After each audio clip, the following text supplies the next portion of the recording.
Donc, pour la démonstration aujourd'hui, je vais vous montrer comment on va intégrer des textures.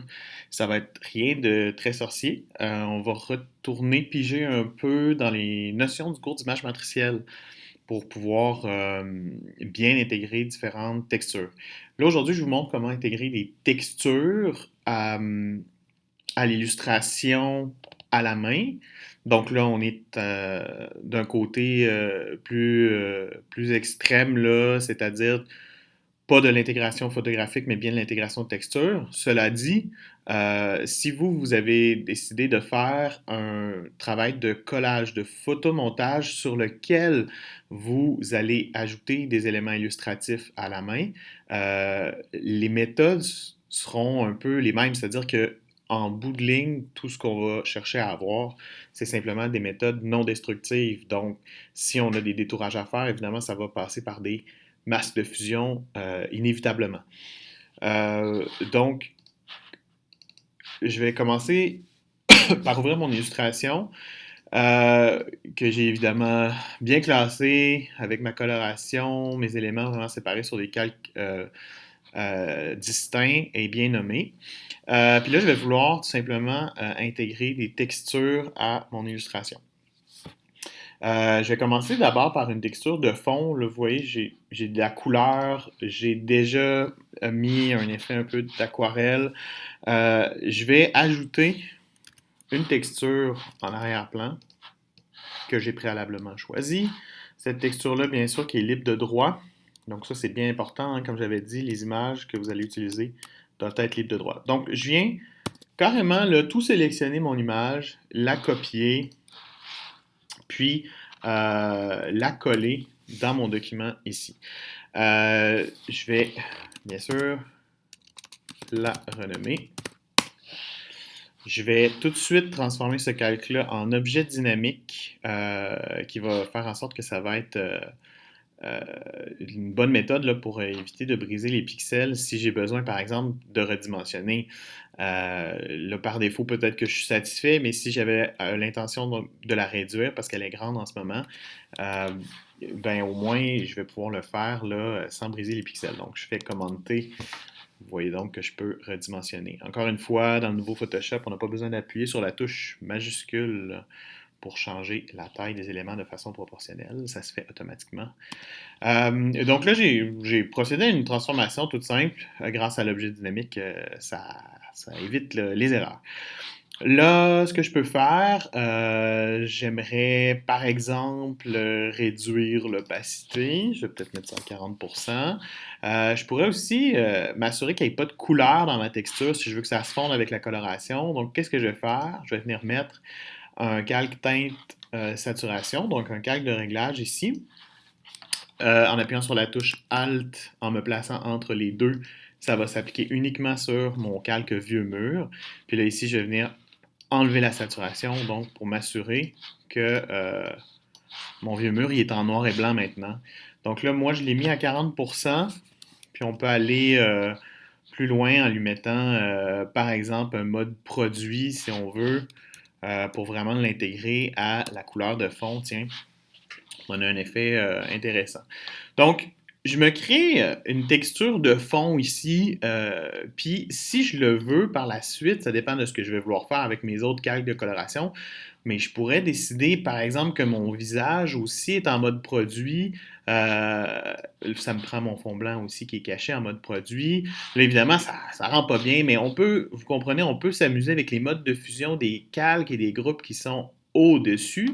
Euh, pour créer des effets différents. Donc, par exemple, si je réduis l'opacité, on va voir apparaître un peu la texture en arrière-plan. Donc, cette texture-là, on peut, moi, dans mon cas, je vais la garder simplement à l'extérieur de mes éléments. Donc, mes autres éléments, je ne vais pas mettre de mode de fusion dessus. Mais on pourrait donc mettre une texture en arrière-plan puis faire en sorte que les groupes ou les calques au-dessus ont un mode de fusion pour faire en sorte qu'on voit apparaître cette texture-là dans les éléments au-dessus également. Je vais me remettre ça en mode normal. Donc voilà pour le fond.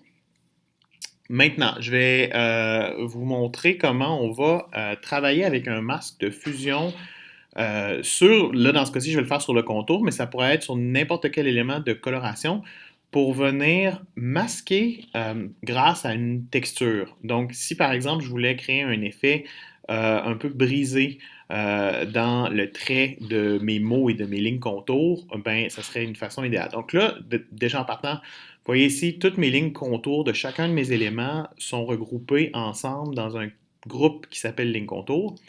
Je vais venir créer un masque sur mon groupe ligne contour. Donc le masque, c'est dans le bas. C'est le petit rond dans un rectangle. Je vais cliquer pour en créer un. Donc automatiquement, j'ai mon masque qui apparaît. Donc ça va faire en sorte que tout ce qui est ligne contour va être affecté. Ce que je vais faire, c'est que je vais aller me chercher une texture que je vais travailler pour pouvoir l'utiliser pour masquer ma ligne contour. Donc là, ici, dans un premier temps, ce que je vais faire, c'est que je vais faire une rotation pour le mettre davantage là, dans le bon sens par rapport à mon illustration. Donc, rotation de l'image, rotation horaire de 90 degrés. Je vais aussi travailler en niveau de gris parce que là, l'idée, ça va être de créer un masque avec une texture dedans. Donc, il faut travailler en noir et en blanc. Donc là, je vais me mettre en mode niveau de gris. Puis, moi, ce que je veux, c'est ce qui est noir va venir masquer. Donc, je veux pas que le noir soit trop présent. Donc, je voudrais que ce qui est blanc en ce moment soit noir, en fait, parce que c'est ce que je veux comme éliminer dans ma ligne contour. Donc, je vais faire une interversion, commande I, ça fait en sorte que tout ce qui est blanc devient noir et tout ce qui est noir devient blanc. Là, en ce moment, c'est beaucoup trop gris et je voudrais avoir beaucoup plus de blanc parce que, comme je disais, je veux pas non plus trop de noir dans mon masque parce que je veux pas masquer trop non plus, je veux juste quelques détails masqués. Donc là, je vais venir ajuster les niveaux, mais pas besoin de faire un ajustement avec un calque de réglage. Ça serait la bonne façon si on voulait pas briser les pixels originaux. Mais là, ce qu'on veut justement, c'est les briser, ces pixels-là, parce qu'on veut les copier-coller les pixels tels qu'on va les modifier. Donc là, pour ça, ici, je vais faire commande L pour faire apparaître les niveaux. Et puis là, je vais venir donc travailler mes niveaux pour faire en sorte d'être très blanc, peut-être pas aussi noir, jouer peut-être avec les niveaux de sortie ici. Vous comprenez un peu ce que je suis en train de faire. Donc, j'élimine beaucoup les zones trop grises. Je me ramasse avec beaucoup, beaucoup de blanc. Et tout ce qui est noir va être des éléments là, qui vont venir masquer ma ligne contour. Donc, je vais faire OK. Je vais faire commande A pour tout sélectionner. Commande C pour copier. Puis là, je vais venir ici dans mon masque. Si je fais commande V, ça ne fonctionnera pas. Ça va se placer au-dessus. Puis là, on aura beau tout essayer, il n'y a rien qui va marcher. Il y a une étape qu'il ne faut absolument pas oublier. C'est-à-dire que là, oui, je suis sur le masque, mais si je veux aller modifier mon masque, je dois entrer en mode masque. Donc, je vais appuyer sur ALT et je vais cliquer sur mon masque. Là, maintenant, ce que je vois, c'est mon masque de fusion uniquement. Je ne vois plus mon illustration. Donc, mon masque de fusion, en ce moment, ben, il est blanc parce qu'il n'y a rien dedans, mais je vais venir lui coller la texture en noir et blanc que je viens de créer. Je vais la réduire un peu, beaucoup en fait, pour aller chercher l'essentiel de ma texture. Donc, vous voyez ici maintenant mon masque de fusion, puis ça, c'est parce que je suis en mode masque en ce moment. Vous allez voir bientôt, là, quand je vais sortir du mode masque, ça va venir affecter ma ligne contour. Donc, j'appuie sur ALT et je clique pour sortir du mode masque. Puis là, vous voyez maintenant, les lignes contours, les mots sont affectés par cette texture-là qui est en fait un masque de fusion que j'ai manipulé grâce à une texture, tout simplement. Donc ça, vous pourriez le faire. Vous pourriez le faire avec une ligne contour, oui, mais vous pourriez le faire aussi avec des éléments de coloration pleins. Ça le fait très bien également. Donc, à vous de voir de quelle façon vous avez envie de créer la texture. On a vu simplement tantôt, j'ai mis une texture en arrière-plan, j'ai mis un mode de fusion, de la transparence. Puis là, ben, je viens de m'amuser avec un masque de fusion pour créer la texture dans une coloration déjà créée. Donc, il y a beaucoup de possibilités. Là, je vais vous montrer encore d'autres façons de faire. En fait, je vais sauvegarder. Là, maintenant, ce que je vais faire, c'est que je vais venir placer une texture dans le visage. La texture que j'ai choisie, c'est du cuir. J'ai une espèce de cuir, là. Donc, même chose que pour la texture précédente, vous voyez l'orientation qui est portrait, puis là je suis en paysage, donc je vais dans un premier temps euh, venir tourner, donc mettre dans la bonne orientation ma texture. Je vais faire la même chose, donc commande A, commande C, puis là je vais venir me placer ici au bon endroit, tiens, sur le visage. Je vais faire commande V, et là, donc, vous voyez ici, évidemment, je vais venir travailler cette forme pour pouvoir l'imbriquer comme il faut là, à cet endroit-là. On va travailler, je vous montre deux techniques. La première technique, c'est de travailler avec un masque. Donc, ici, je vais renommer ma texture. Je vais donc aller, pour réussir à aller chercher donc la forme ici de mon visage parfaitement, parce que vous voyez ici ma coloration là, est pas remplie partout, donc je peux pas vraiment me servir de ça. Si j'avais une coloration bien pleine, je ferais commande-clic, hein. Ça fait en sorte que ça vient chercher la sélection de ma forme. Mais là, j'aurais pas le choix de retourner à chercher la ligne contour du visage. Donc, je me place sur le calque de la ligne contour du visage. Je vais prendre ma baguette magique, puis là, tranquillement, je vais venir ajouter à ma sélection. Petit travail fastidieux dans ce cas-ci. Il y a quand même pas mal de zones à venir éliminer.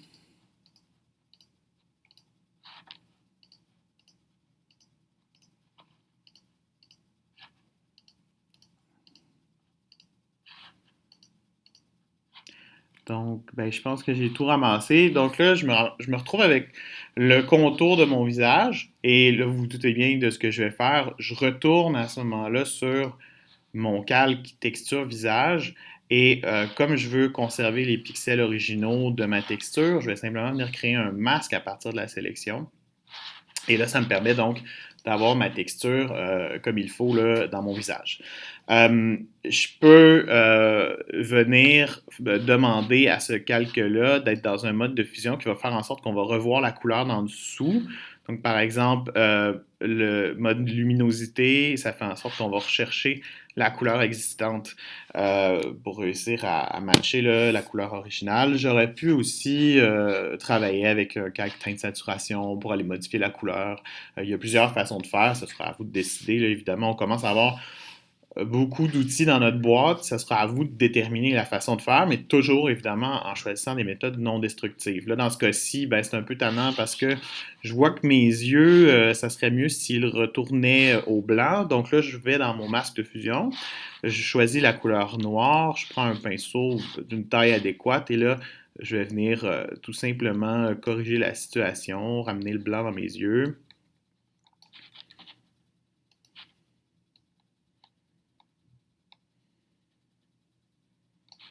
Donc là, ça, c'est une façon de faire. Moi, c'est pas celle-là que j'ai envie de faire. Par contre, je vais vous montrer une autre façon, encore une fois, d'intégrer une texture. Donc, je vais faire les commandes Z, on va reculer en arrière. Je vais retourner à quand j'ai amené ma texture. Voilà. Euh, Vous savez comment on incruste évidemment des calques de réglage? Eh bien, on peut aussi incruster une image sur un calque. Donc, si par exemple je me place au-dessus de mon calque visage et que je lui demande en appuyant sur ALT, en me plaçant entre les deux, de s'incruster à l'intérieur de mon calque visage. Ça va détecter partout où il y a du pixel sur le visage et ça va venir appliquer la texture directement là où il y a du pixel. Vous allez voir, par contre, ça fait en sorte que, comme on le sait, hein, sur mon calque de coloration, j'ai des zones qui sont transparentes, si c'est pas rempli complètement, ben ça va s'adapter à ça en fait. Donc je vais me placer entre les deux. J'ai simplement placé ma texture, encore une fois, hein, que j'aurais pu transformer en objet dynamique. Là, dans le cas qui me concerne présentement, j'avais pas besoin de la transformer, la taille était bonne. Mais si j'avais bien sûr besoin de la transformer, il faudrait que je la transforme en objet dynamique.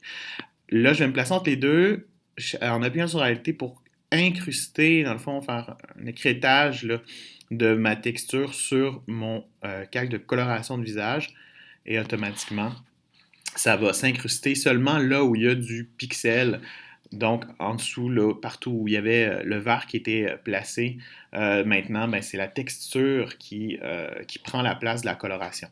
Si je veux retrouver la même couleur que mon vert en dessous, comme je l'ai montré tantôt, je vais aller sélectionner le mode luminosité, puis automatiquement, maintenant, j'ai ma texture, mais qui est dans la couleur que j'avais précédemment appliquée. Donc, c'est ce que je vais choisir de faire pour cet élément-là. Donc, là, encore une fois, là, vous venez de voir deux autres façons de pouvoir intégrer des textures de façon non destructive. Et pour finir, je vais aller travailler les points.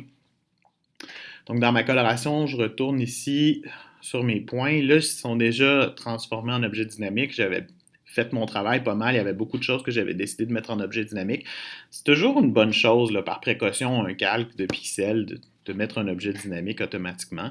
De toute façon, je peux double-cliquer pour aller modifier au besoin. C'est sûr que je garde cette étape-là, l'objet dynamique, plus pour le traitement. Tant que je ne suis pas rendu là et que je suis encore en exploration, ben, je ne transforme rien en objet dynamique. Mais là, je sais que j'ai terminé, en fait, puis ce que je veux, c'est appliquer différents traitements. Ben, à ce moment-là, j'utilise l'objet dynamique. Donc là, j'ai déjà mon calque qui est transformé en objet dynamique. Ça va faire en sorte que je vais pouvoir, comme on a fait pour le projet précédent, appliquer un filtre de la galerie de filtres sur ma coloration. Donc, je vais aller sélectionner mon calque, je vais aller dans Filtre, puis je vais ouvrir la galerie de filtres. Puis là, je vais attendre qu'il finisse de charger. Là, il se rappelle souvent des dernières choses que j'ai fait là. Je vais enlever le grain photo, il n'est pas utile. Donc là, j'ai choisi d'y aller avec un pastel. Puis je pourrais, ça c'est une grosse mise à l'échelle, mais je pourrais aller encore plus extrême que ça. On a quand même un gros projet là, en 300 ppp. Donc je vais aller au maximum, le plus de relief possible pour créer encore plus de texture. Je peux augmenter la longueur des traits. Je peux augmenter les détails, je peux changer évidemment la texture. Bon, là, ça c'est pastel, mais j'aurais pu choisir bien d'autres filtres de la galerie de filtres. Je vais faire OK. Puis comme vous pouvez voir, donc ça crée ce filtre-là. Puis encore une fois, comme on l'a vu au premier projet, la beauté de la chose, c'est que ça apparaît automatiquement en filtre dynamique en dessous de mon calque point. Donc c'est quand même franchement intéressant parce qu'en tout temps, je peux double-cliquer pour aller modifier les paramètres de mon filtre dynamique. Donc voilà pour cette étape-là d'intégration des textures. La semaine prochaine, je vais vous montrer comment finaliser, surtout au niveau de la coloration, de créer différentes variations, de faire des essais de façon assez rapide pour tester là, différentes possibilités.